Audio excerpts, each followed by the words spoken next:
Hi, this is Amelia and Elizabeth from Twinmusix. We are here with Shaun from Seether. Thank you for having this interview with us today. We really appreciate it. Well, thank you for having me. I appreciate you making the time. That's awesome. Thank you. So, first of all, what can fans expect from your new album? This is an EP that basically is in support of the single Wasteland from the album that we released in August last year. And we really wanted to sort of highlight this song because for a lot of us in the band, it's our favorite song, and for a lot of our fans, it's become a favorite already, even though it hasn't become a single up until just this week or last week. So there's a special emotional connection with this song in particular. So we wanted to make sure that it wasn't sort of dropped by the wayside and it didn't get a little bit more attention than some of the other songs did from us and our label and basically from people in general. So we wanted to do something special for the song, and we did an alternative version of the album version of the song, which is acoustic, but it's been re-recorded from the ground up. The timing has changed slightly. The tuning is slightly different. So it's got a different feel. There's piano on it. There's strings on it. It's not a typical Seether sounding song, but I had a lot of fun doing it. And then we got 3 other songs on there that were originally being held for the deluxe edition of the album, because usually what happens is you have in America they'll release an album that has 12 or 13 tracks, and then they'll do bonus versions overseas. So those songs were originally held for that. So they're actually now just coming out on this EP. And then further on down the line, we are working on getting out another EP sometime I think early next year. So we got a lot of music coming out. That's exciting for you. Yeah, it's nice to be busy. It's nice to keep feeding the music out and keeping fans happy, because it seems like, especially during lockdown, that was a pretty important thing, was to put out new music, especially in a time when I think everybody felt kind of lonely and desperate and sad, and I certainly was feeling all of those things, and when we actually put an album out, it sort of put a little bit of a glimmer of hope into all of us. So I hope they did that for fans, So that's kind of why we did that. We felt it was important to not hold on to the album until this year, just because, for many reasons. One, personally, being that I think it would have felt like it was already old. But if you put it out a year and a half after it's been recorded, it feels like it shouldn't have come out then. So it was a lot of things, a lot of factors that played into that. But I'm glad it came out. And so this EP has basically got some songs on that we were going to possibly use for some, on the next album. So it's really just us putting out what was going to be a sort of 9 or 10 track album, but in 2 pieces. So it's collectively going to make up another whole album, basically. That sort of is a companion piece to Series Puck and Parabellum that we put out last year. And what was your writing and recording process for your EP?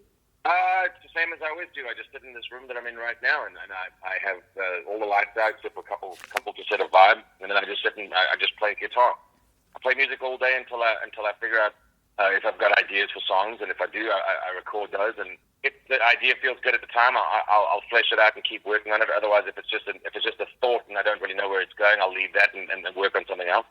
And then do vocals, kind of like just mumble some sort of mumble lyricy kind of melody line over the top of the song, and then figure out if I like that, and then if I do like that, then that sort of melody will stay. Some songs go through 3 or 4 different complete melody changes, but yeah, for the most part, it's just me sitting up here enjoying the process of creating music. That's really become the most fun part for me is having nothing and having a completely blank slate, and knowing that you have to come up with anything from 12 to 20 songs that you're proud of and you think that people will enjoy. So it's quite an introspective process. I wouldn't consider it lonely, but it's just one that I enjoy, because I get to sit up here and just be as creative as I feel, and there's no boundaries on that, and there's nobody weighing in over my shoulder and telling me, giving me direction and stuff like that. So I really enjoy the freedom of it. And you're on tour with 3 Doors Down at the moment, so how's that going? Yeah, we've known those guys for 20 years almost. They took us out on one of our first national tours in the States in 2003.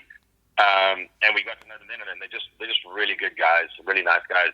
Been really close with Brad since we met. So it's nice to be on the road with friends. And it's their 20th anniversary of the Better Life album that they put out in 2000, which is crazy to think that we're all, because next year will be our 20th anniversary of Disclaimer, which is also crazy. And it's nice to be on tour with friends. That when you get off a bus and you see them in the hallways, everyone has a smile on their face, rather than other tours we've done where it's not quite so friendly. So I'm a fan, so we get to see a band and listen to a band every night that we all appreciate, and that again the bonds of friendship have been going on for so long that it just makes the whole experience just that much better. And that we're playing really decent sized rooms with them, so it's nice for us to play in front of slightly more people. And I think for them it's kind of just low key that they don't have to worry about us being idiots.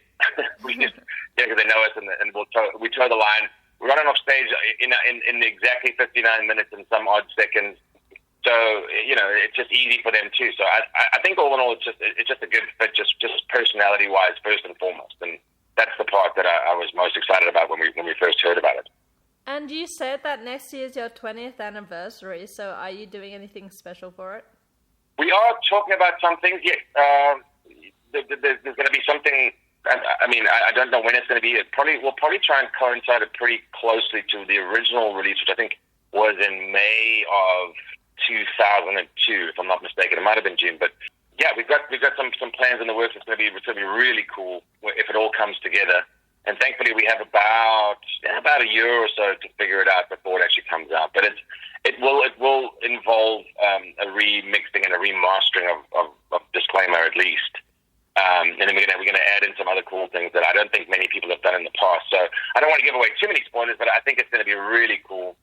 On top of that, like I said, I believe we're doing an EP as well.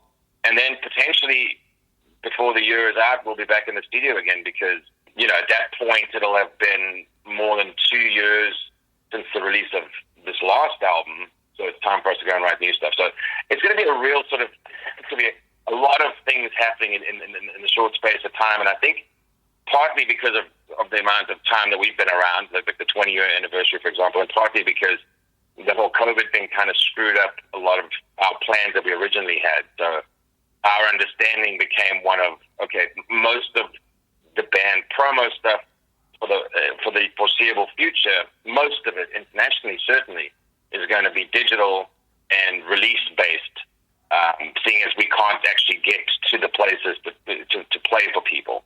So we have to try and figure out other ways that we can keep fans engaged. So that's kind of the goal.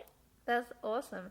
And you also have a display in the Rock and Roll Hall of Fame. So can you tell us more about that? That must be really exciting for you.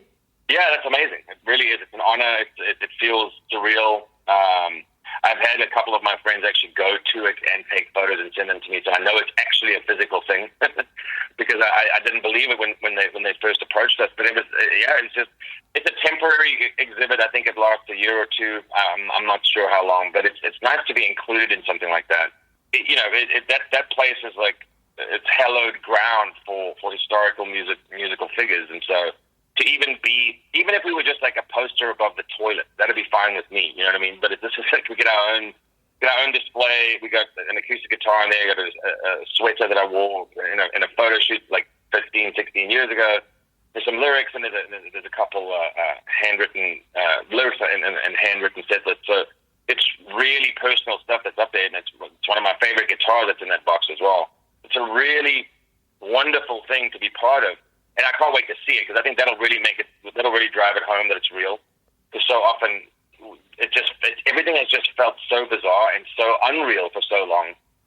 It's hard to sort of figure out which things have actually happened, will still happen, have not actually happened, and they were just bad dreams. So but it's a real honor, and I think we all feel really humbled by the fact that we're in a place like that where there's so many greats where. I don't necessarily know that we should be on the same pedestal as any of those people, but it's nice to at least be included for a short time.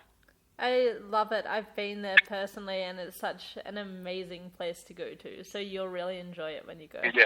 You have your own record label. Yeah. I used to have one. Oh, you used to. Okay. Well, it was I was. COVID didn't help very many things. I will be honest.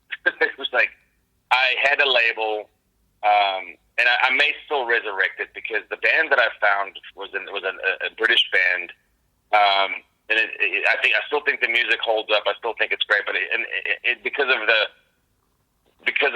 the historic sort of mismanagement of them and themselves and their band and burning a bunch of bridges and a whole bunch of legal things that we could never get them out to the States. It was the whole thing kind of fell apart. And, I will say for a while, I was hopeful that we could resurrect that and figure out a way that we could still get the music out of that band, LTNT, from London. But since that didn't work out, they basically disbanded. The singer he's basically retreated from living in the city. He lives out in a forest now. So it was just heartbreaking because I believed in the band so much, and I put so much stock into them, and I just spent so much time and energy and love on that band, and it through no fault of mine or even theirs, it just laws being laws. If you've been arrested for some stuff, you can't come to the States, right? So it's like, so the singer wasn't able to come over, so that was kind of a big hurdle. And it was certainly a learning curve, and I in the future I'll look at more probably. I'll probably start with a local band first, so that at least we can get them in a van and touring around the States, which is obviously important. But then because that was supposed to come out 2019, that sort of put the brakes on that. Then obviously we all know 2020 was a complete washout. So it's really, I wouldn't say it's over. I just think it's kind of on the back burner right now until I figure it out. Until I actually have time to really figure out how I can start discovering new bands again. Yeah, that's okay. Let us know when you do. That will be interesting. So. Yeah, I will. Thank you. Now we're going to ask you our signature question. If you could have any band play one of your songs, which band would it be? Which song would it be? And would it be in your style or their style? Well, it's been a running joke for a while. We have a song called Breakdown that many people have said, mostly crew guys that are jerks, but they've said it would be great to hear that in a country version. And if it was a country version, it would have to be Dolly Parton. So, because I was basically raised on that. So, if there was the ultimate cover version of one of our songs, it would definitely be Dolly Parton singing Breakdown. But there's obviously, that's just such a pipe dream. But that would be my ideal turnout. And the last question, is there anything else you would like to say to your fans? Thank you for hanging in there with us and sticking it out. I know things have been strange and the world has been topsy-turvy. But I can tell you that at least the light at the end of the tunnel is, for a lot of us on this end, we're out the other side. We're some of the states are wide open and we're living basically normal lives. So that's at least, a heartening thing to think about. So it's just one of those things. It's so difficult to stay positive because I know I struggled really, really, really hard last year to stay positive in any way. I was, in fact, the opposite. I was pretty depressed. So I just want to thank fans for their constant support and hopefully we get to see and play for Australian fans real soon. Awesome. Thank you so much for this interview today. We really appreciate it. Thank you. All right. Thank you. Thank you so much. Awesome. Appreciate it. Okay. Have a good day.